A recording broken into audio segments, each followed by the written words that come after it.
Hola, ¿cómo están? Bueno, volvemos después de un breve receso de fin de año y deseándoles que tengan un excelente año, un 2026 maravilloso para todos. Pero como ya deben saber, hoy en horas de la madrugada, el gobierno de Donald Trump, a través de sus Fuerzas Armadas, logró la extracción de Nicolás Maduro y Cilia Flores. Este hecho, eh, que es extraer al presidente de un país, eh, al cual los Estados Unidos no consideraba presidente, significa sin duda abre camino a una serie de nuevas situaciones que vamos a tratar de analizar en la medida de nuestras posibilidades, porque los hechos siguen ocurriendo mientras estamos conversando en este programa.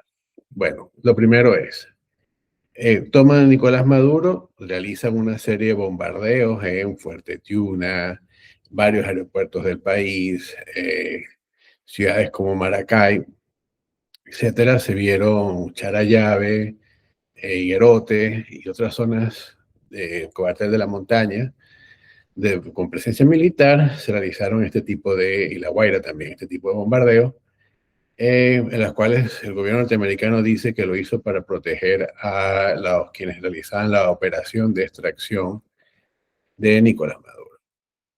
Bien, lo primero, bueno, el hecho, los bombardeos. ¿Esto qué nos indica? Vimos unos helicópteros que vuelan libremente por el cielo de Caracas. Vemos que los aviones no tuvieron ningún problema. Esto indica que la capacidad de defensa de las Fuerzas Armadas venezolanas es muy baja, por lo menos a nivel aéreo. Pudo haber sido porque le bloquearon los sistemas que tenían, como sea, no tuvieron mucha capacidad de defensa. Eso ya es un indicativo del enorme poderío militar que tiene los Estados Unidos y de las posibilidades que cuenta con este enorme poderío. Bien, eso es una situación. A eso vamos a sumar la siguiente situación. Una vez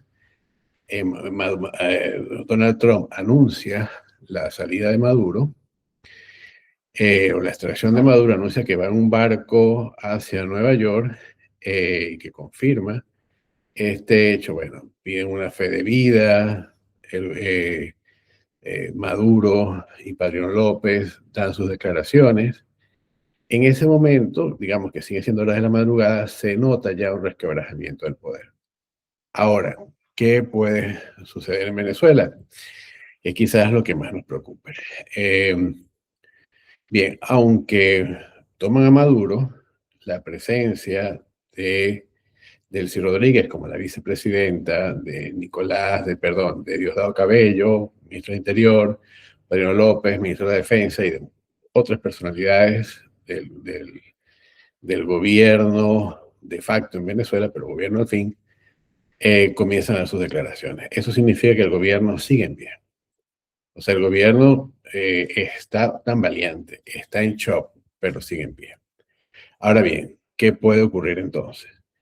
Un proceso de negociación. Esa es una de las alternativas que hay. Un proceso de negociación frente a la enorme presión que ejercen los Estados Unidos, que además demuestra y exhibe su fuerza. Entonces, a ese gobierno no le queda otra que someterse a este proceso de transición.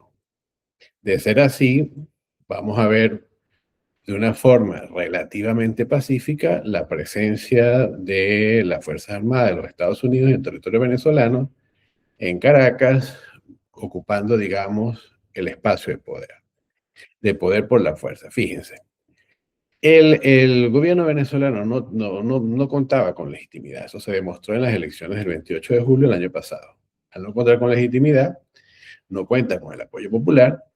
Al no contar con el apoyo popular, su único poder que lo mantiene, su único pilar de sostenimiento son las Fuerzas Armadas venezolanas. Al estar las Fuerzas Armadas venezolanas y demostrar que no tienen una suficiente capacidad, quedan otros vestigios de poder que vienen a ser, digamos, que fuerzas paramilitares como los colectivos. Anyway, o sea, otro tipo de fuerzas que puedan tener, o digamos, policías, etcétera, o sea, que estén o no dentro del Estado. Además de, obviamente, las Fuerzas Armadas en sus funciones de defender el territorio y todo lo demás. Bien, si ese aparato se tambalea, vamos a estar claros que se tambalea el gobierno y comienza a haber lo que se llama una pérdida de la gobernabilidad. La pérdida de gobernabilidad significa que yo, sujeto ciudadano de un país, acepto, digamos, las órdenes, o acepto las leyes, o acepto el condicionamiento social que me da el Estado a partir de que yo considero que ese Estado tiene la suficiente fuerza para ejercer sus designios, sus mandatos, y yo acepto y asumo. Y me formo parte, digamos, de esa sociedad que ha asumido y que respeta esa legalidad para vivir en convivencia. Cuando en un Estado donde la legitimidad es dudosa, se comienza a perder ese pilar de sostenimiento, entonces se pierde la gobernabilidad. Comienza a decaer la gobernabilidad. ¿Esto qué significa? Bueno, que muchas órdenes no se van a obedecer, muchas, muchos funcionarios no van a asistir a su trabajo, muchos, digamos, servicios que se hayan perdido no se van a poder restablecer. O sea, que el Estado comienza a resquebrajarse. Y esto es una situación que se va a ir empeorando a medida que vayan, digamos, pasen las horas y no haya una comunicación efectiva de quien pudiese ejercer, digamos, una voz de mando.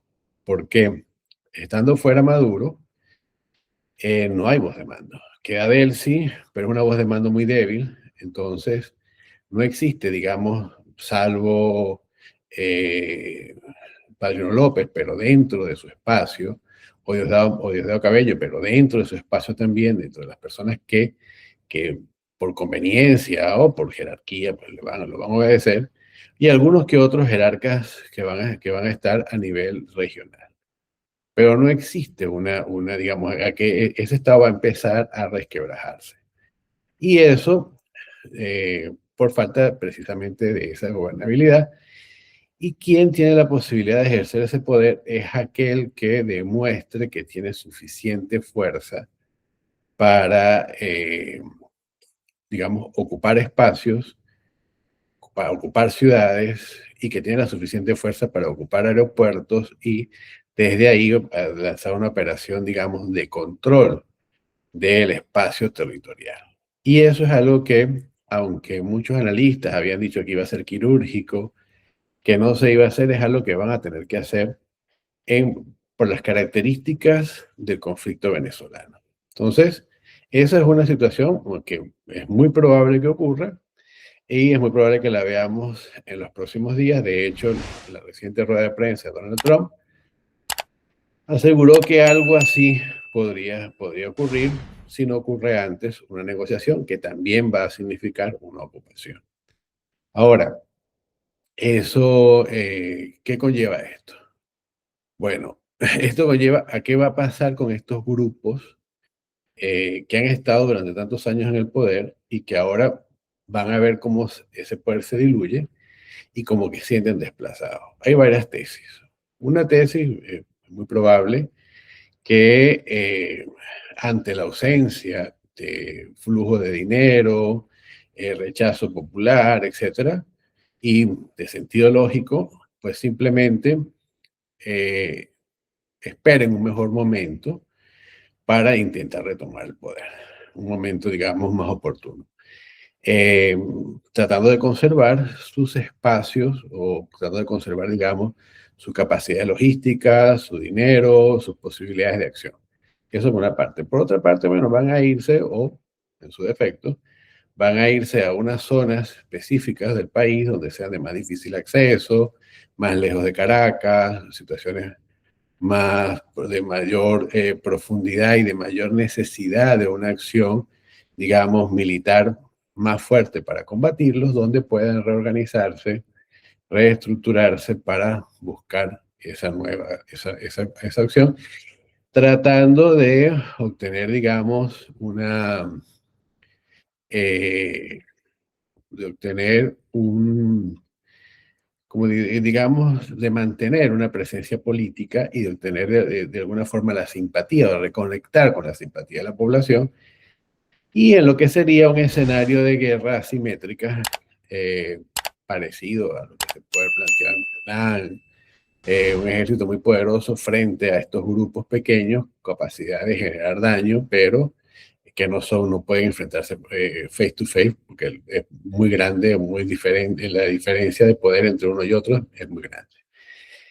Esas son las cosas que pudiesen estar ocurriendo. Ahora, es importante que tomemos en cuenta que estas situaciones están pasando muy rápido, de una forma muy vertiginosa. Era difícil imaginar que amaneceríamos de esta manera, aunque uno sabía que iban a ocurrir cosas por el estilo, ¿no? Porque una flota tan gigantesca frente a las costas venezolanas no estaba ahí de gratis. Entonces era lógico que ese tipo de cosas pudiesen pasar. Ahora, eh, ¿qué le depara al país? Bueno, por otra parte tenemos también la presencia de María Corina y Edmundo González Urrutia, que son quienes ella ejerce el liderazgo político y él obtuvo la primera magistratura según consta en las actas que están resguardadas en Panamá. Entonces, bueno, hay que ver cómo se va a dar ese proceso de transición, porque eso es un proceso que se va a dar. O sea, ya después de esta acción, yo no creo que haya un retroceso.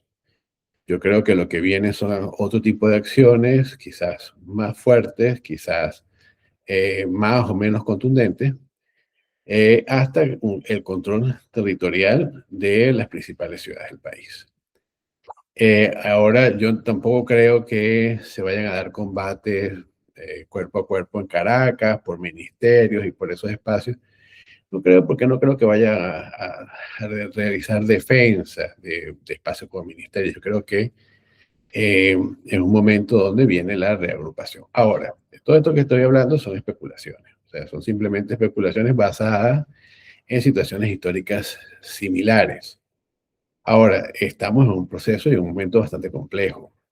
Complejo porque va a depender de muchas circunstancias. Va a depender de la fuerza del liderazgo, por ejemplo, de María Corina a la hora de implementar recomendaciones y acciones a la población civil. Va a depender de la participación de la población civil, no en cuanto al cambio político, sino en cuanto a la estabilización, porque la estabilización del país va a ser necesaria. Bien, bueno, estos, ¿verdad? Son hechos prominentes, van a seguir pasando. Nosotros vamos a tratar de hacer otros avances cuando se vayan dando. Y como me gusta culminar este podcast, bueno, los hechos son los hechos, nos gusten o no, y tienen sus consecuencias, y tratamos de analizarlas sin caer en especulaciones. Que tengan una feliz tarde, un feliz año, y espero que podamos vernos pronto.